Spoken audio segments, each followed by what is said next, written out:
It was a gloomy, rainy night when Michael, a night guard, started his shift at the town's old abandoned factory. The factory, once a symbol of prosperity in the region, now lay in ruins. Broken windows allowed rain to seep in and create dark puddles on the concrete floor. Michael was a middle-aged man with gray hair and tired eyes. He had been assigned to the night shift at the factory after years of service as a police officer. He believed moving to a quieter job as a night guard would be good for his mental health, but the abandoned factory was far from peaceful. As the night wore on, the sounds of the rain hitting the broken windows and the wind howling through the empty hallways seemed to come to life. Michael walked slowly through the dark hallways, with his flashlight as his only source of light. His footsteps echoed in the silence, creating a feeling of loneliness and fear that he had never experienced in his former job as a police officer. He checked every room and corner of the factory, hoping the night would pass without incident. As he made his rounds, he began to hear strange sounds. Shuffling footsteps, indistinct whispers, and occasionally the sound of something moving in the shadows. Michael tried to ignore these sounds, chalking them up to his imagination. He knew that abandoned factories were prone to strange creaks and noises, but something about them disturbed him deeply. He increased the frequency of his checks, turning on the flashlight more often and examining every dark corner. As the night wore on, the feeling that something was wrong intensified. He wondered if someone might have broken into the factory, but there was no sign of forced entry. Furthermore, the sounds he heard were too strange to be caused by a human intruder. As Michael approached the basement, the feeling that something was terribly wrong hit him like a punch in the gut. He knew he couldn't ignore it.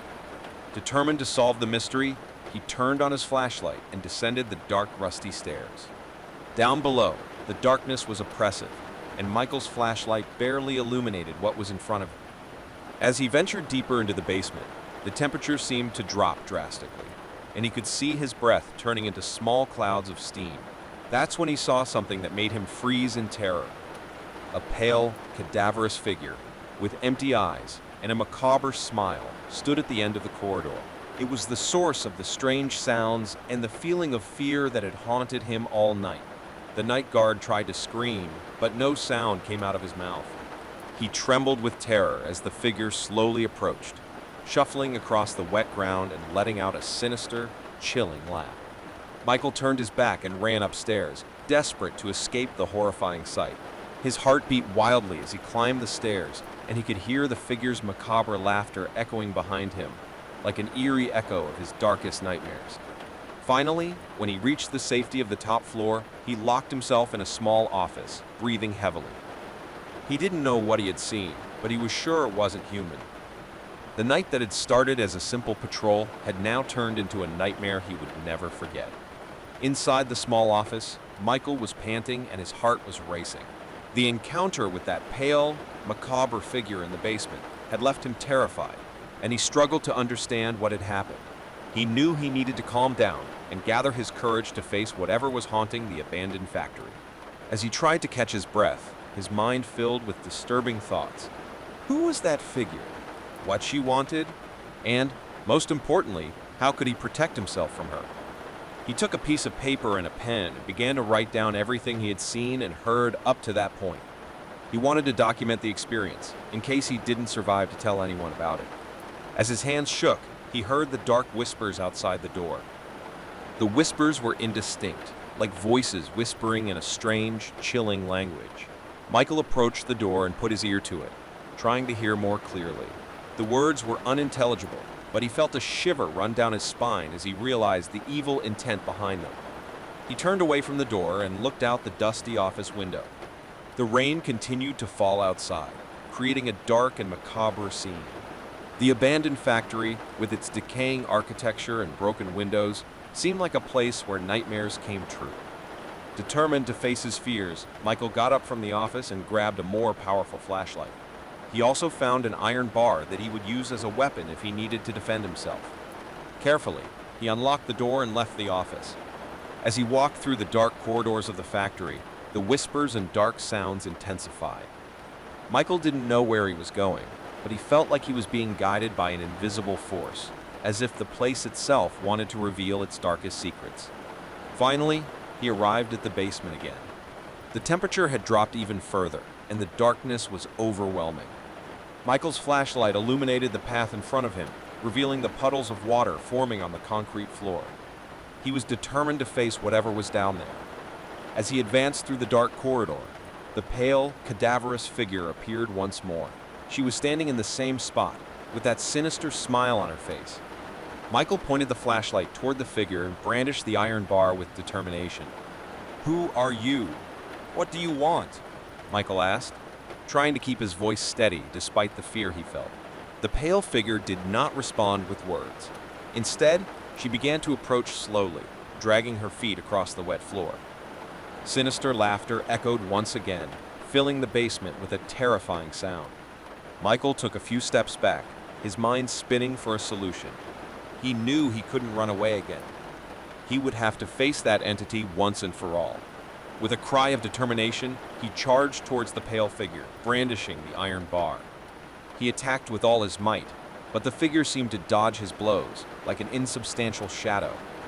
The pale figure then let out one last macabre laugh and began to fade into shadows before Michael's terrified eyes. It dissipated into thin air, disappearing completely. The factory fell silent, and Michael knew the tormented soul was finally free. He fell to his knees, exhausted and emotionally shaken. He had faced the horror that haunted the abandoned factory and lived to tell the tale. As the sun began to rise and the night of terror came to an end, Michael left the abandoned factory with a sense of relief mixed with sadness. He knew he would never be the same again. The experience had left scars on his mind that he would carry for the rest of his life, reminding him that sometimes the most terrible horrors are closer than we imagine. After the chilling encounter in the basement, Michael was exhausted and emotionally shaken. He knew he needed to understand what had happened in that abandoned factory, and the only way to do that was to seek out information. With daylight filtering through the broken windows, he returned to the office where he had found shelter and sat down at his dusty desk. Picking up the piece of paper on which he had written down his thoughts and observations, he began to reflect on everything he had seen and heard. The indistinct whispers, the pale and cadaverous figure, the sinister laughter. All of that couldn't just be a coincidence. There was something darker and more disturbing going on there. It was then that Michael decided to look for information about the history of the abandoned factory. He knew that if he wanted to understand what was happening, he needed to discover the place's past. He searched the office for old documents and finally found a dusty file in a drawer. The archive contained old newspaper clippings and documents relating to the factory's history. Carefully, he began to examine the contents. Many years ago, the factory was a mental institution known as the Westwood Psychiatric Hospital. It was built at a time when understanding of mental health was rudimentary and conditions in the asylum were appalling. Patients were often treated with neglect and cruelty, and the factory had been the scene of much abuse. One name in particular caught Michael's eye in the documents, the Pale One. There wasn't much information about this person, except that he was one of the most dangerous and disturbed patients in the asylum. His real name had been expunged from the records, and he was known for his violent tendencies and sinister laugh. As Michael continued to read, he discovered that decades ago, during a violent storm, the Pale One had mysteriously disappeared from the asylum. There were no records of how he escaped or where he went. It had just disappeared. The connection between the information he had found and the encounter in the basement was disturbing. Michael was certain that the pale figure he had seen was, in some way, the Pale One, the tormented soul of that hospice patient. Determined to confront the mystery and perhaps help the Pale One's soul find peace, Michael rose from his office and picked up the flashlight and iron bar. He headed back to the basement where he'd first seen the figure. When he reached the bottom, he knelt on the damp floor and whispered words of comfort. He told the Pale One that he was not there to hurt him, but to help him find the peace he sought. His words echoed off the cold, dark walls of the basement. It was then that something surprising happened. The pale figure appeared again, but this time it didn't have the blank stare and sinister smile. Their eyes expressed sadness and confusion, as if they were finally finding someone who understood them. Michael continued to speak to the Pale, sharing stories about the outside world, the changing understanding of mental health, and the evolution of society. He tried to convey the idea that the hospice had changed a lot since the dark times of the past. Little by little, the figure of the Pale One began to fade, but not in the same sinister way as before. It was as if he was dissipating into light instead of shadows. He let out a sigh of relief and gratitude before finally disappearing completely. Michael knew that the Pale One's tormented soul had finally found peace. With a feeling of accomplishment and relief, he left the basement and locked the door behind him. The abandoned factory was no longer haunted, and he had played a role in solving the dark mystery that surrounded it. As the sun continued to rise above the horizon, Michael walked out of the abandoned factory feeling like he had done his duty. He knew he would never forget the terrifying experiences of that night, but he also knew that he had faced his fears and helped a tormented man's soul find peace. The factory could finally rest, and he could move on with his life, with a unique horror story to tell. With the Pale One's tormented soul finally at peace, Michael left the abandoned factory with a sense of accomplishment. However, he knew he still had a long night ahead of him before he finished his shift as a night guard. The terrifying experience he had experienced had left deep marks on his mind, but he was determined to survive the rest of the night. As the sun sank below the horizon, darkness took over the factory. Michael knew he needed to remain alert and keep his guard up, as he couldn't be sure there wouldn't be other scary surprises ahead. He continued to walk through the dark hallways, his flashlight illuminating the path before him. The dark whispers and sounds that had haunted the night still echoed in his mind, but he refused to be overcome by fear. As he made his rounds, he noticed that the strange sounds that had previously disturbed him had disappeared. The factory seemed to be silent, as if the nightmare had finally come to an end. However, Michael couldn't let his guard down. He knew he needed to remain vigilant until dawn. It was as he approached the factory's main control room that something caught his attention. The dim light of his flashlight revealed a shadowy, hooded figure standing at the entrance to the control room. His heart skipped a beat when he realized he wasn't alone in the factory. The hooded figure had eyes hidden by the shadows of the hood and an aura of malice. "Who are you?" Michael asked, his voice wavering. He couldn't make out the features of the hooded person, and the feeling that something was terribly wrong came over him again. The hooded figure did not respond. Instead, it began to slowly approach, as if it was moving with a sinister determination. Michael backed away, feeling panic grip him once again. With the hooded figure approaching, Michael realized there was nowhere left to run. He was trapped in the control room.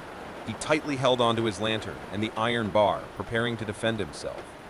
The hooded figure finally came within range of the flashlight's light, revealing his face.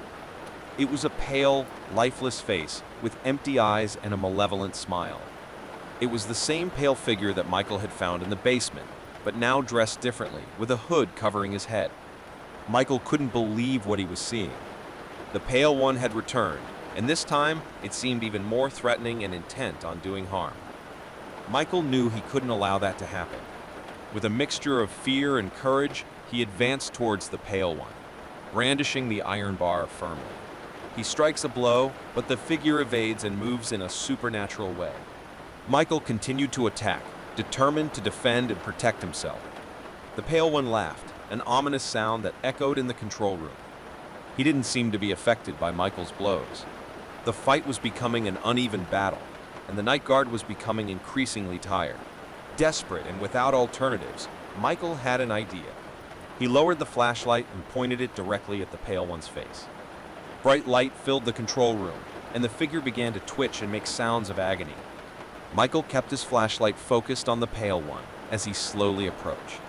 The pale figure backed away, trying to escape the intense light, but it was too late. It began to fall apart, as if it was disintegrating.